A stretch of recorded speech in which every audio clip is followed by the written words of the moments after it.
वर्ष 1928 में भारत के कश्मीर क्षेत्र में स्थित काकोरम पर्वत पर एक पर्वतारोही भयंकर बर्फीले तूफान में फंस गया था। बर्फीले तूफान के कारण चारों ओर घोर अंधकार छा गया था। तभी पर्वतारोही को अपने तंबू से कुछ ही दूरी पर एक पहाड़ी पर एक तेज रोशनी दिखाई दी। रोशनी देखकर उसने तूफान का सामना किया और उस ओर चल पड़ा। काफी प्रयास के बाद जब पर्वतारोही इस स्थान पर पहुंचा तो उसे वहां एक चमकदार गोल वस्तु दिखाई दी। उत्सुकतावश उसने उस वस्तु को अपनी कुदाल से तोड़ा और उसमें से एक तेज रोशनी निकलती देखी। रोशनी इतनी तेज थी कि पर्वतारोही वहीं बेहोश हो गया। कुछ देर बाद जब उसे होश आया तो वह चमकदार वस्तु गायब हो चुकी थी।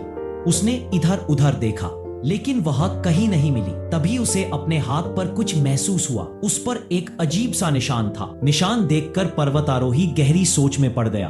उसे समझ नहीं आ रहा था कि वह चीज क्या है। और इसके साथ ही कहानी वर्तमान समय में बदल जाती है, जहां हमारी मुलाकात खगोल विज्ञान की एक प्रसिद्ध प्रोफेसर हेलेन बेंसन से होती है। हेलेन एक विधवा है और अपने सौतेले बेटे जैकब के साथ रहती है। विश्वविद्यालय में एक लेक्चर खत्म करके वह अभी घर लौटी ही थी कि उन्हें एक अनजान व्यक्ति का फोन आया। फोन करने वाले ने हेलेन से कहा कि कोई जल्द ही उनके दरवाजे पर दस्तक देगा। हेलेन हैरान होकर पूछती है कि वह कौन है और उनसे क्या चाहता है, लेकिन फोन करने वाले ने उनके किसी भी सवाल का जवाब नहीं दिया। इसके बजाय उसने कहा कि रास्ते में ही उन्हें सारे जवाब मिल जाएंगे। हेलेन समझ नहीं पा रही थी कि क्या हो रहा है, लेकिन तभी उन्होंने किसी के दरवाजे पर दस्तक देने की आवाज सुनी। जब उन्होंने दरवाजा खोला तो देखा कि बाहर पुलिस की कई गाड़ियां खड़ी थी। सूट पहने एक आदमी ने हेलेन से कहा कि वह चुपचाप बिना कोई सवाल पूछे उसके साथ आ जाए। उलझन और झिझक के साथ हेलेन ने अपने बेटे जैकब की जिम्मेदारी अपने पड़ोसी को सौंप दी और पुलिस के साथ चली गई। उनके पास जाने के अलावा कोई चारा नहीं था। पुलिस वैन में हेलेन ने पुलिस अधिकारी से पूछा कि वे उसे कहां ले जा रहे हैं, लेकिन उन्होंने कहा कि उनके पहुंचने पर उन्हें सारे जवाब मिल जाएंगे। उनके कई बार जोर देने के बाद अधिकारी ने आखिरकार उन्हें बताया कि नेशनल इमरजेंसी है और उन्हें इस बारे में उनसे बात करने की जरूरत है। वे हेलेन को एक मिलिट्री बेस पर ले गए और उसे एक विमान में बिठाया जहां विभिन्न क्षेत्रों के कई अन्य फेमस साइंटिस्ट्स पहले से ही बैठे थे। किसी को नहीं पता था कि उन्हें कहां और क्यों ले जाया जा रहा है। विमान उन्हें एक मिलिट्री एकेडमी ले गया। जैसे ही वे उतरे सभी को सख्त हिदायत दी गई कि मोबाइल फोन और कैमरे अंदर नहीं ले जा सकते। हालांकि हेलेन ने अपने बेटे के संपर्क में रहने के लिए अपना फोन चुपके से अपने पास रख लिया। वह हेलेन की मुलाकात उसके पुराने दोस्त माइकल से हुई, जो नासा में एक वैज्ञानिक था। दरअसल माइकल ने ही वहां सभी वैज्ञानिकों को, खासकर हेलेन को बुलाया था। वह उसे कॉन्फ्रेंस रूम में ले गया जहां अन्य वैज्ञानिक भी मौजूद थे। फिर माइकल ने सभी को पृथ्वी की ओर बढ़ रहे एक विनाशकारी खतरे के बारे में बताया। उसने बताया कि हाल ही में उसके स्पेस गार्डियन प्रोग्राम पर काम कर रहे लोगों ने बृहस्पति की कक्षा में एक अजीबोगरीब वस्तु देखी है। अंतरिक्ष में कई वस्तुएं गतिमान हैं, लेकिन इसने वैज्ञानिकों का ध्यान इसलिए खींचा क्योंकि इसकी रोटेशनल स्पीड अन्य वस्तुओं से काफी अलग थी।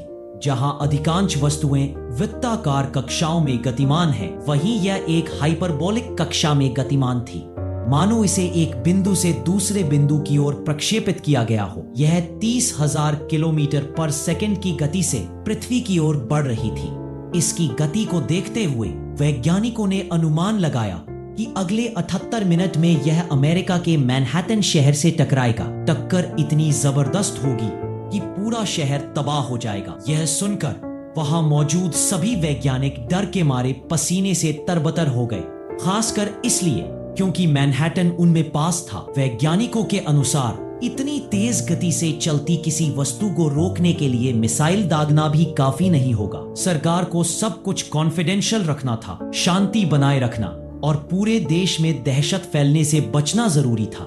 इसलिए वैज्ञानिकों के कॉन्फ्रेंस रूम में प्रवेश करने से पहले ही उनके सभी मोबाइल फोन और कैमरे जब्त कर लिए गए। लेकिन हेलेन ने अपना फोन चुपके से रख लिया था। वह बाथरूम में गई और जैकब को फोन कर भी बेसमेंट में छिपने के लिए कहा। हालांकि जैकब उसकी बातों को गंभीरता से नहीं ले रहा था। हेलेन उससे थोड़ी और बात करना चाहती थी, यह न जानते हुए कि वह उससे फिर कभी बात कर पाएगी या नहीं। फिर भी जैकब ने फोन काट दिया। हालांकि हेलन जैकब की सौतेली माँ थी, फिर भी उसने उसे हमेशा अपने बेटे की तरह प्यार किया था। लेकिन हेलन के प्रति जैकब की भावनाएं बिल्कुल अलग थी। उसने उसे कभी अपनी माँ के रूप में स्वीकार नहीं किया। तभी किसी ने बाथरूम का दरवाजा खटखटाया। एक महिला अधिकारी ने हेलन को फोन इस्तेमाल करते हुए पकड़ लिया था। अधिकारी ने फोन जब्त कर लिया, लेकिन आगे क्या होने वाला था यह जानकर उसकी आंखों में आंसू आ गए। फिर सभी वैज्ञानिकों को उस जगह के पास ले जाया गया जहां वस्तु के टकराने की आशंका थी। टक्कर से पहले बस कुछ ही सेकंड बचे थे। यह देखकर एक वैज्ञानिक ने कहा कि अगर यह वस्तु पृथ्वी से 30,000 किलोमीटर प्रति सेकंड की रफ्तार से टकराती है, जो प्रकाश की गति का 10वां हिस्सा है, तो ग्रह पर सभी जीव जंतु नष्ट हो जाएंगे। इसलिए सरकार को इसे रोकने के लिए मिसाइल दागने की कोशिश करनी चाहिए। लेकिन तभी आस खड़े एक अधिकारी ने कहा कि वो ऐसा नहीं कर सकते क्योंकि किसी ने उनकी सभी मिसाइलों को निष्क्रिय कर दिया है। इस बीच केवल 6 सेकंड बचे थे। सभी ने खुद को मौत के लिए तैयार कर लिया। लेकिन जैसे ही वस्तु पृथ्वी के पास पहुंची, उसकी गति अचानक धीमी हो गई। सभी वैज्ञानिक चौंक गए। उन्होंने देखा कि वह वस्तु सूर्य की तरह चमक रही थी और धीरे धीरे धरती की ओर उतर रही थी। यह एक खाली मैदान में गिरा जिसे देखने के लिए भीड़ जमा हुई थी।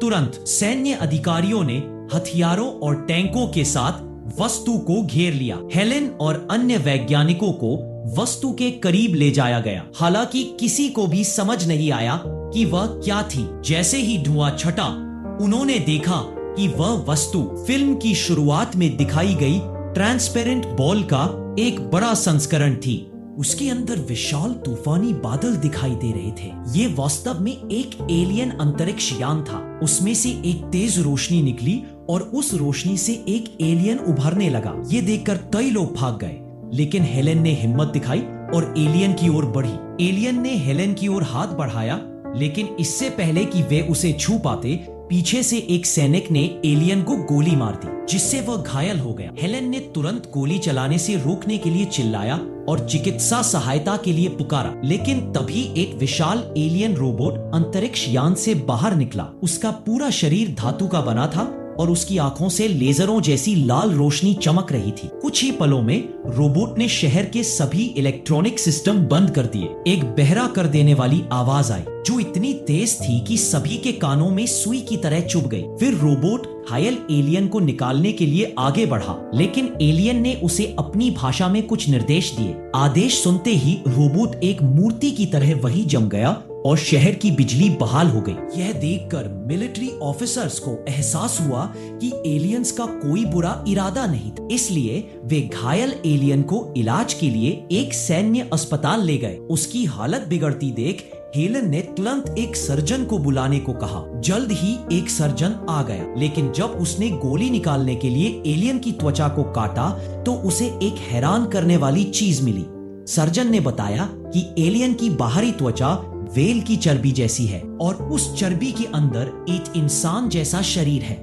जैसे ही सर्जन ने बाहरी परत में चीरा लगाया, आश्चर्यजनक रूप से वह परत अपने आप उखड़ने लगी। यह देखकर सर्जन हैरान रह गया। धीरे धीरे वह पूरी बाहरी परत हटा देता है और अंदर से एक नवजात शिशु जैसा दिखने वाला एलियन प्रकट होता है। देखने वाला हर कोई दंग रह जाता है। हैरानी की बात यह है कि कुछ ही समय में एलियन बढ़ने लगता है और एक वयस्क इंसान में बदल जाता है। फिर जैसे ही एलियन अपनी आंखें खोलता है, वह संघर्ष करने लगता है। तभी हेलन आती है और उससे कहती है, डरो मत, हम तुम्हारी मदद कर रहे हैं। यह सुनकर एलियन शांत हो जाता है और हेलेन की बात दोहराता है। हेलेन यह सुनकर हैरान रह जाती है। इस बीच सरकार शहर को जल्द से जल्द बचाने की कोशिशें शुरू कर देती है। निकासी का काम चल रहा है। यह देखकर दूसरे देशों के लोग भी बड़े शहरों से भागने लगते हैं, इस डर से कि कहीं एलियंस उनके शहरों पर भी हमला न कर दें। यूनाइटेड स्टेट्स ऑफ अमेरिका के राष्ट्रपति को एक सुरक्षित स्थान पर भेज दिया जाता है। उनकी अनुपस्थिति में रक्षा मंत्री उनका कार्यभार संभालते हैं। एक अधिकारी रक्षा मंत्री को बताता है कि पृथ्वी की परिक्रमा कर रहे एक उपग्रह से उनका संपर्क टूट गया है। एलियंस ने उस पर कब्जा कर लिया है। इससे भी ज्यादा चिंताजनक बात यह है कि सिर्फ एक नहीं बल्कि कई एलियन जहाज पृथ्वी पर अलग अलग जगहों पर उतरे हैं। इस समय कई एलियन जहाज भी ग्रह की परिक्रमा कर रहे थे। यह सुनकर रक्षा मंत्री डर जाती है। उनके अनुसार सबसे बड़ी चिंता उस उपग्रह से संपर्क टूटना है, क्योंकि यह कोई साधारण उपग्रह नहीं है। यह सीधे अमेरिका की रक्षा प्रणाली से जुड़ा है। इसे हैक करके एलियंस ने सरकार की सारी गुप्त जानकारी चुरा ली है और उन्होंने इसका इस्तेमाल सभी मिसाइलों को निष्क्रिय करने के लिए भी किया है। अब एलियंस के पास सरकार की हर छोटी बड़ी जानकारी तक पहुंच थी। इससे रक्षा मंत्री को लगता है कि एलियंस जरूर धरती पर कब्जा करने आए। इसकी पुष्टि के लिए वह उस एलियन से मिलने जाती है जिसका अभी भी सैन्य अस्पताल में इलाज चल रहा है। हेलेन और डॉक्टर भी उनके साथ है। दोनों रक्षा मंत्री को उस कमरे में ले जाती है जहां एलियन को रखा गया है। हैरानी की बात यह है कि एलियन बिल्कुल फिल्म की शुरुआत में दिखाए गए पर्वतारोही जैसा दिखता है। डॉक्टर रक्षा मंत्री को समझाते हैं कि एलियन का शरीर 3 अलग अलग डीएनए से बना है। उसका दिमाग एलियन के डीएनए से बना है, जबकि उसका शरीर पहले देखे गए पर्वतारोही के डीएनए से बना है। उस समय एलियंस ने पर्वतारोही का डीएनए उसके हाथ से लिया था। उस डीएनए का इस्तेमाल करके उन्होंने यह मानव जैसा शरीर बनाया। यही वजह है कि एलियन का रूप पर्वतारोही से मिलता जुलता है। उन्होंने ऐसा इसलिए किया ताकि वे पृथ्वी के एटमॉस्फेयर में जीवित रह सके। जब एलियन पृथ्वी पर उतरा तो वह नवजात अवस्था में था। उसके पास एक तरह का बायो इंजीनियर्ड स्पेस सूट था जो उसके लिए ब्रूर की तरह काम कर रहा था। उससे बाहर आने के बाद वह आश्चर्यजनक रूप से 6 घंटे के भीतर एक नवजात शिशु से पूर्ण विकसित वयस्क बन गया। इन विचित्र विशेषताओं के बारे में सुनकर रक्षा मंत्री दंग रह जाती है। बिना समय गंवाए वह सीधे एलियन के पास जाती है। रक्षा मंत्री को पहले से ही पता है कि एलियंस ने उनके संचार उपग्रह को हैक कर लिया है और उनकी भाषा भी सीख ली है। इसलिए वह उससे अपनी भाषा में पूछती है वह कौन है, वह किस एलियन सभ्यता से आया है और उसके आने का पर्पस क्या है।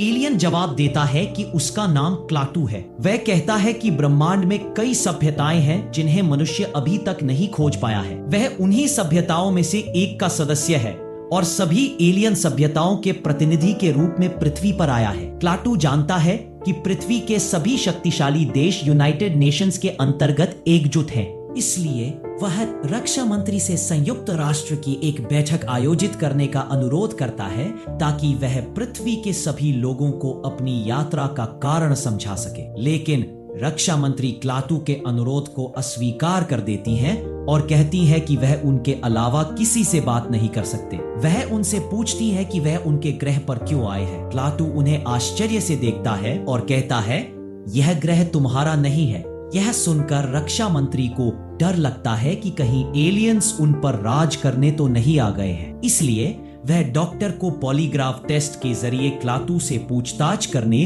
और उसे जल्द से जल्द एक नशीली दवा का इंजेक्शन लगाने का आदेश देती है। हालांकि माइकल को क्लाटू से जबरदस्ती पूछताछ करना सही नहीं लगा, इसलिए वह रक्षा मंत्री के फैसले का विरोध करता है और ऐसा करने से इनकार कर देता है। लेकिन तभी हेलेन बीच में आती है और कहती है कि वह क्लाटू को दवा का इंजेक्शन लगाने के लिए तैयार है। यह कहकर हेलेन दवा कक्ष में जाती है और चालाकी से दवा के साथ खारे पानी की बोतल भी ले जाती है। इस बीच क्लाटू रक्षा मंत्री से उसे जाने देने का अनुरोध करता है, यह कहते हुए कि उसे कुछ जरूरी काम है।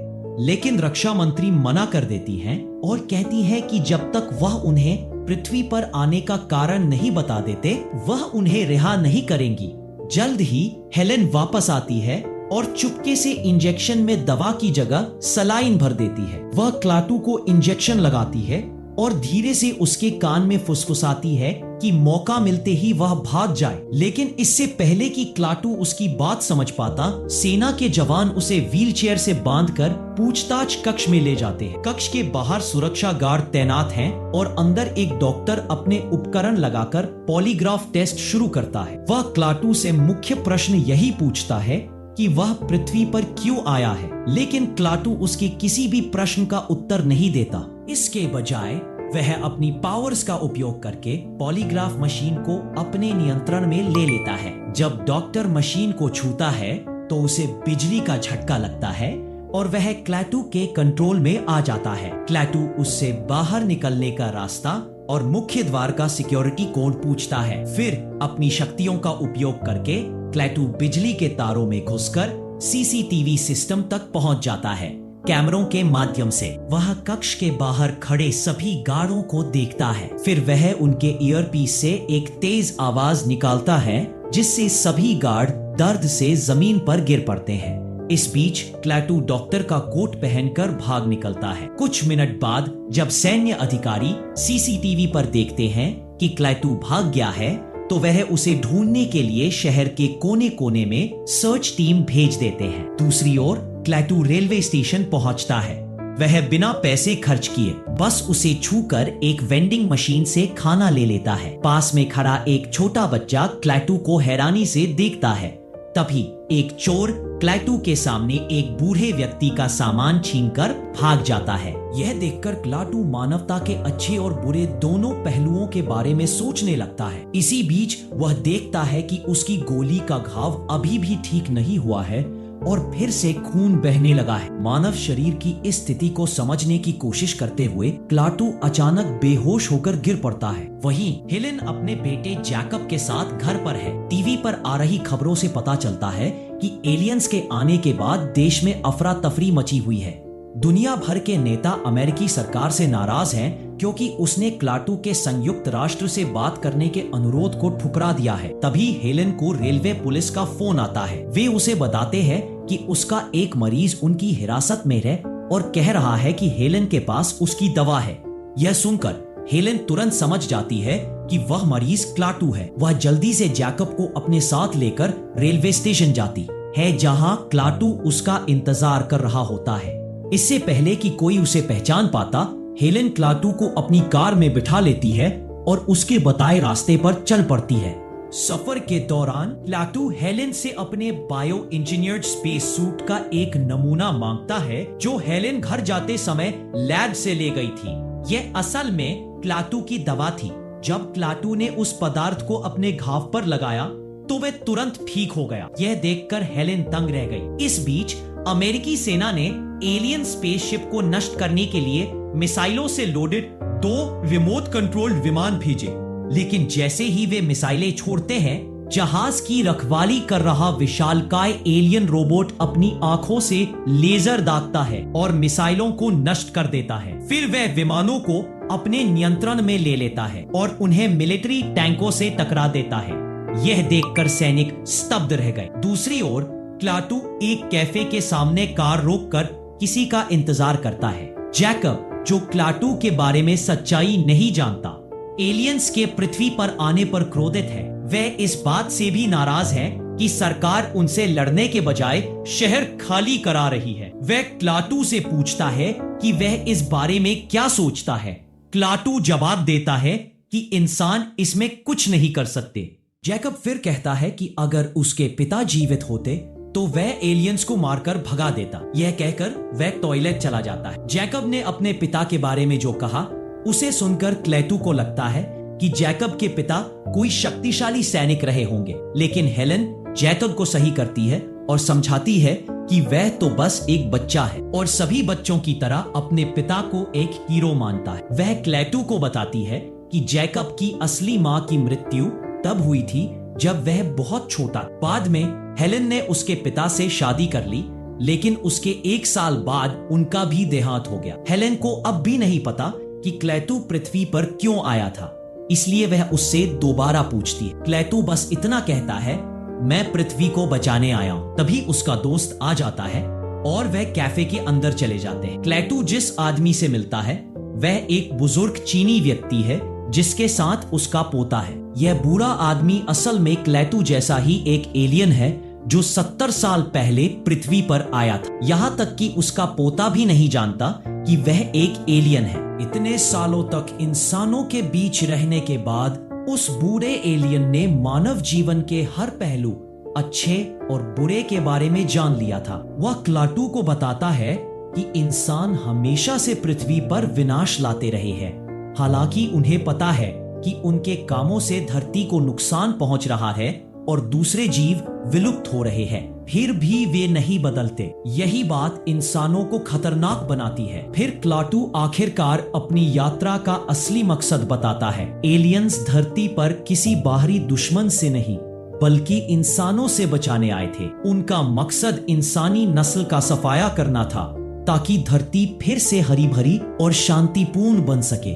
क्लाटू बूढ़े एलियन को अपने साथ चलने के लिए कहता है ताकि इंसानों के साथ उसका भी नाश ना हो। लेकिन फिर बूढ़ा एलियन कुछ जरूरी बात कहता है। इंसान कितने भी विनाशकारी क्यों ना हो, उनका एक और पहलू भी है और वह है प्यार। उस प्यार ने एलियन के दिल को भी छू लिया था।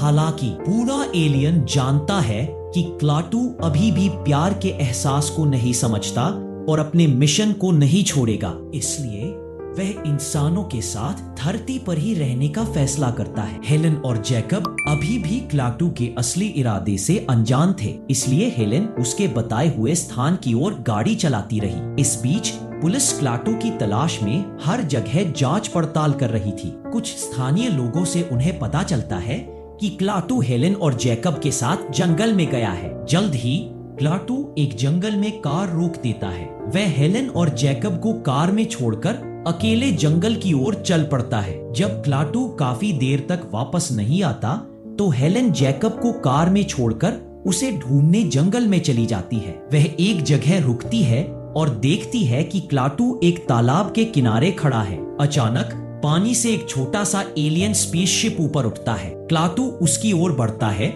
और जैसे ही वह उस स्पेसशिप को छूता है, दुनिया भर में मौजूद सभी एलियन स्पेसशिप से ऊर्जा निकलती है। यह ऊर्जा पृथ्वी और समुद्र के हर जीवित प्राणी को अपनी ओर आकर्षित करने लगती है। हेलेन की आंखें आश्चर्य से चौड़ी हो जाती हैं। डर कर वह जल्दी से कार की ओर भागती है। इस बीच जैकब उलझन में है। उसे लगता है कि हेलेन और क्लाटू एक दूसरे को पसंद करते हैं और हेलेन जल्द ही क्लाटू को अपने साथ रहने के लिए बुला लेगी। इस पर दोनों के बीच एक छोटी सी बहस हो जाती है। जैकब गुस्सा हो जाता है और कार से बाहर निकल जाता है। हेलेन उसे शांत करने के लिए उसके पीछे जाती है। तभी हेलेन और जैकब दोनों एक एलियन स्पेसशिप को पृथ्वी से अंतरिक्ष की ओर बढ़ते हुए देखते हैं, अपने साथ जीवों को ले जाते हुए। इसी तरह अलग अलग देशों के सभी एलियन जहाज पृथ्वी छोड़ने लगते हैं। दुनिया भर के लोग जश्न मनाते हैं, यह सोचकर कि आखिरकार उन्हें एलियन से छुटकारा मिल गया। लेकिन मैनहट्टन में डर अभी भी बना हुआ है। ऐसा इसलिए है क्योंकि वहां एलियन का गोला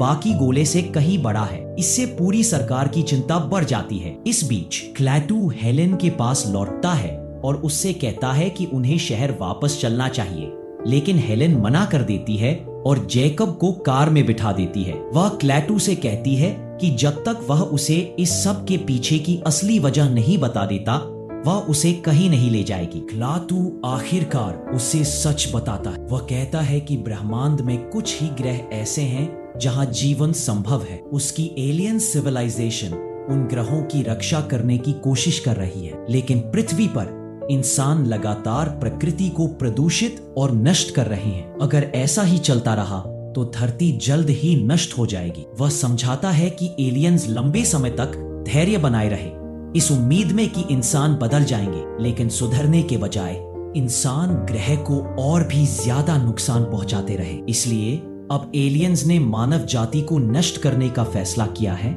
क्योंकि अगर पृथ्वी नष्ट हो गई तो इंसान वैसे भी मर जाएंगे, लेकिन अगर इंसान को हटा दिया जाए तो भी पृथ्वी बच सकती है। यह सुनकर हेलेन डर जाती है। वह क्लाटू से विनती करती है और कहती है कि अगर एलियंस इंसान को एक और मौका दे तो वे बदल सकते हैं और पृथ्वी को बचाने में मदद कर सकते हैं, लेकिन क्लाटू उसकी बात अनसुनी कर देता है। तभी एक पुलिस अधिकारी क्लाटू की तलाश में आता है। वह पहले हेलेन और जैकब को खुद से अलग करता है। फिर वह विनम्रता से क्लाटू को पुलिस की गाड़ी पर दोनों हाथ रखने को कहता है। क्लाटू जैसा कहा गया था वैसा ही करता है, लेकिन अगले ही पल वह अधिकारी को गाड़ी से जोर से टक्कर मार देता है, जिससे उसकी सारी हड्डियां टूट जाती हैं। जैकब अधिकारी को दर्द में देखकर घबरा जाता है और गुस्से से क्लाटू पर चिल्लाता है। तभी क्लाटू उस अधिकारी पर अपनी दवा लगाता है और कार की ऊर्जा से उसे ठीक करता है। इस दयालुता भरे कार्य को देखकर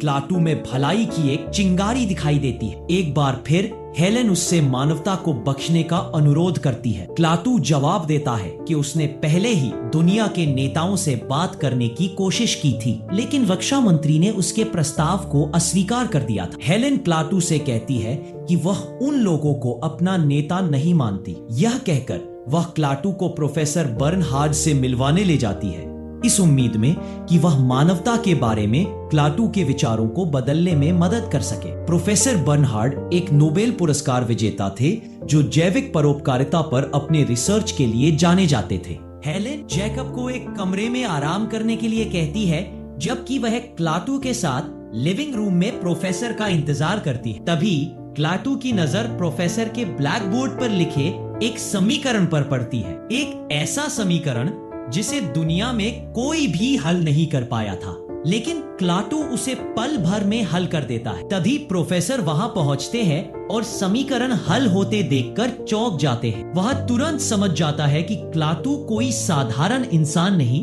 बल्कि वही एलियन है जिसकी अमेरिकी सरकार तलाश कर रही है। प्रोफेसर क्लाटू से कहता है कि अगर एलियन सभ्यता इतनी उन्नत है तो जरूर उनके पास इंसानों को पृथ्वी के प्रति ज्यादा जिम्मेदार बनाने का कोई तरीका होगा। क्लाटू जवाब देता है कि पहले उनकी सभ्यता भी इंसानों से ज्यादा अलग नहीं थी, लेकिन जब वे अपने ही सूर्य को नष्ट करने की कगार पर थे तो उन्हें बदलने के लिए मजबूर होना पड़ा और समय के साथ उन्होंने अपनी सभ्यता को उसी के अनुसार विकसित किया। लेकिन इंसान वे कभी बदलना नहीं चाहते। वे हमेशा सिर्फ अपने फायदे के बारे में सोचते हैं, इसलिए उनसे पृथ्वी के प्रति समर्पित होने की उम्मीद करना बेमानी है। इस पर प्रोफेसर समझाते हैं कि हर सभ्यता तभी बदलती है जब वह विनाश के कगार पर पहुंच जाती है, ठीक वैसे ही जैसे क्लाटू की सभ्यता कभी बदल गई थी। इसलिए क्लाटू को इंसानों को भी बदलने का मौका देना चाहिए। यह सुनकर क्लाटू चुप हो जाता है और गहराई से सोचने लगता है, लेकिन उसी समय टीवी पर खबर आती है कि क्लाटू पृथ्वी के लिए खतरा है और पूरी अमेरिकी सरकार उसे ढूंढ रही है। यह देखकर जैकब चुपके से पुलिस को फोन करता है और उन्हें बताता है कि वे कहाँ हैं। कुछ ही पलों में मिलिट्री हेलीकॉप्टर क्लाटू की तलाश में प्रोफेसर के घर पहुंच जाते हैं। हेलीकॉप्टरों की आवाज सुनकर हेलेन जैकब को पकड़ लेती है और क्लाटू के साथ पास के जंगल में भाग जाती है, लेकिन जैकब सैनिकों को आवाज देता है जिससे उन्हें अपनी स्थिति का पता चल जाता है। एक सैनिक हेलेन को पकड़ कर ले जाता है, जबकि 2 हेलीकॉप्टर क्लाटू की तलाश जारी रखते हैं। इससे पहले कि हेलीकॉप्टर उसे पकड़ पाते, क्लाटू अपनी शक्तियों से उन्हें नष्ट कर देता है। यह देखकर जैकब डर जाता है और क्लाटू से दूर भागने लगता है। भागते समय वह एक पुल के पास फिसल जाता है और गिरने ही वाला होता है, लेकिन क्लाटू उसे पकड़ लेता है और बचा लेता है। यह देखकर जैकब को एहसास होता है कि क्लाटू बुरा नहीं बल्कि एक अच्छा एलियन है। इसके बाद क्लाटू और जैकब शहर के लिए निकल पड़ते हैं। इस बीच सेना को पता चल गया था कि एलियन रोबोट बिना उकसाए हमला नहीं करता, इसलिए वह उसे सावधानी से रोकते हैं और एक भूमिगत सुरंग के जरिए माउंट वेदर फैसिलिटी, जो अमेरिकी सरकार का एक विशेष इमरजेंसी ऑपरेशन सेंटर है, ले जाते हैं। वहां सेना एक शक्तिशाली ड्रिल से रोबोट के शरीर को तोड़ने की कोशिश करती है, लेकिन रोबोट का शरीर इतना मजबूत है कि ड्रिल भी उसे नुकसान नहीं पहुंचता, बल्कि ड्रिल ही टूट जाती है। मशीन की मरम्मत के लिए एक मैकेनिक को चैम्बर में भेजा जाता है। फिर हम देखते हैं कि रोबोट अपने शरीर से कुछ छोटे धातु के कीड़े निकालता है। ये कीड़े ड्रिल मशीन को खाने लगते हैं। अगले ही पल वे मैकेनिक के शरीर में भी घुस जाते हैं। मैकेनिक दर्द से तड़पने लगता है, लेकिन उसे बचाने के बजाय सुरक्षा अधिकारी चैम्बर में आग लगा देता है। हालांकि आग रोबोट को कोई नुकसान नहीं पहुंचाती। कुछ ही देर में रोबोट काउंटलेस मेटल्स के कीड़ों में बदल जाता है। ये कीड़े शीशे के कमरे को तोड़कर वहां मौजूद सभी इंसानों को मार डालते हैं और उनका अस्तित्व मिटा देते हैं। इसके बाद वे लोहे का भारी दरवाजा तोड़कर भूमिगत सुरंग से भाग निकलते हैं। जैसे ही कीड़े बाहर निकलते हैं, सेना उन्हें बंदूकों और टैंकों से रोकने की कोशिश करती है, लेकिन उनके हथियारों का कोई असर नहीं होता। ये कीड़े मधुमक्खियों के विशाल झुंड की तरह आसमान में उड़ते हैं। सभी इंसानों उनके द्वारा बनाई गई हर चीज को नष्ट कर देते हैं। उनके रास्ते में जो भी आता वह और कीड़ों में बदल जाता और तेजी से अपनी संख्या बढ़ाता जाता। ये कीड़े तेजी से पूरी पृथ्वी पर फैल गए, दुनिया के हर कोने से निकलकर मानव जाति का विनाश करने लगे। अब उन्हें रोकना नामुमकिन हो गया था। जब ये खबर रक्षा मंत्री तक पहुंचती है तो उन्हें पसीना आ जाता है, क्योंकि वे एलियन से मानव जाति की रक्षा करने में पूरी तरह से नाकाम रहे थे। हालांकि इस बीच हेलेन रक्षा मंत्री को बता चुकी थी कि वह क्लैटू को मनाकर मानवता को बचा सकती है। रक्षा मंत्री के पास हेलेन की बात मानने के अलावा कोई चारा नहीं था। वह हेलेन को क्लैटू से बात करने के लिए भेजती है और माइकल भी इस मिशन में उसका साथ देता है।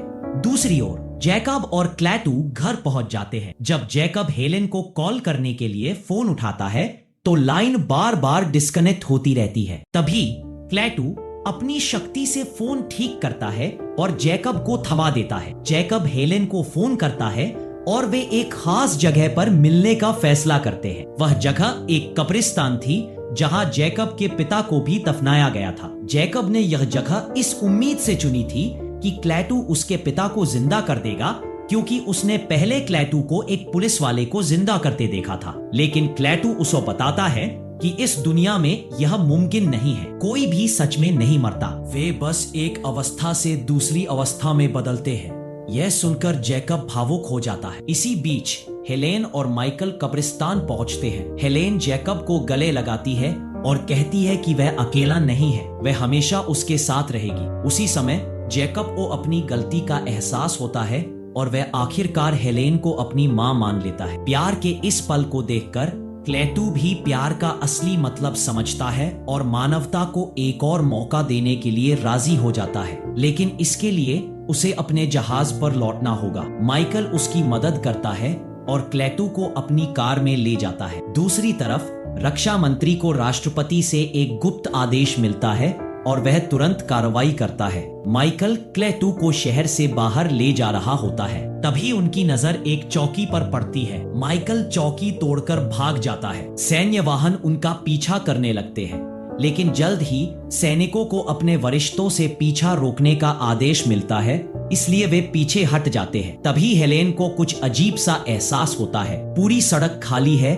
और कहीं कोई सुरक्षा कर्मी नहीं है। उसे कुछ गड़बड़ होने का आभास होने लगता है। वह माइकल से गाड़ी रोकने को कहती है। माइकल के रुकने से पहले ही रक्षा मंत्री एलियन जहाज पर हमला करने का आदेश दे देते हैं। राष्ट्रपति के निर्देश के बाद कई लड़ाकू विमान जहाज और उसके आसपास के इलाके पर बमबारी शुरू कर देते हैं। माइकल की गाड़ी पहले ही एलियन जहाज के पास पहुंच चुकी थी, जिससे वह पलट गया और माइकल की मौके पर ही मौत हो गई। उसी समय कीड़ों का एक झुंड भी वहां पहुंच जाता है। उन्हें देखकर क्लैटू जल्दी से हेलेन और जैकब को सुरक्षा के लिए एक पुल के नीचे खींच लेता है, लेकिन तब तक कुछ कीड़े हेलेन और जैकब के शरीर में घुस जाते हैं और उन्हें मौत की ओर धकेलने लगते हैं। यह देखकर हेलेन क्लैटू से जैकब को बचाने की विनती करती है। क्लैटू एक पल सोचता है और फिर उन्हें बचाने का फैसला करता है। वह सभी कीड़ों को उनके शरीर से बाहर निकालता है और उन्हें अपने अंदर समाहित कर लेता है। इसके बाद क्लैटू खुद को बलिदान कर देता है। वह कीड़ों के झुंड के साथ एलियन जहाज तक पहुंचता है और जहाज को छूकर एक ऊर्जा तरंग छोड़ता है। यह ऊर्जा सभी कीड़ों को तुरंत नष्ट कर देती है, लेकिन क्लैटू भी उनके साथ गायब हो जाता है। क्लैटू ने मानवता को जो जीवन का उपहार दिया, उसकी एक कीमत चुकानी पड़ी। पृथ्वी पर मौजूद सारी बिजली और आधुनिक तकनीक ने काम करना बंद कर दिया और इस बार इंसानों ने इसे वापस पाने की कोशिश भी नहीं की। वे प्रकृति के साथ सामंजस्य बिठाकर जीने को मजबूर हो गए। इस खामोश चेतावनी के साथ एलियन जहाज पृथ्वी छोड़ देता है और फिल्म यही खत्म होती है। दोस्तों, अगर आपको यह वीडियो पसंद आया और देखते देखते कहानी में खो गए तो हमें सपोर्ट करने के लिए सब्सक्राइब जरूर करें, ताकि हम आपके लिए ऐसे और वीडियो लाते रहें। Thanks for watching.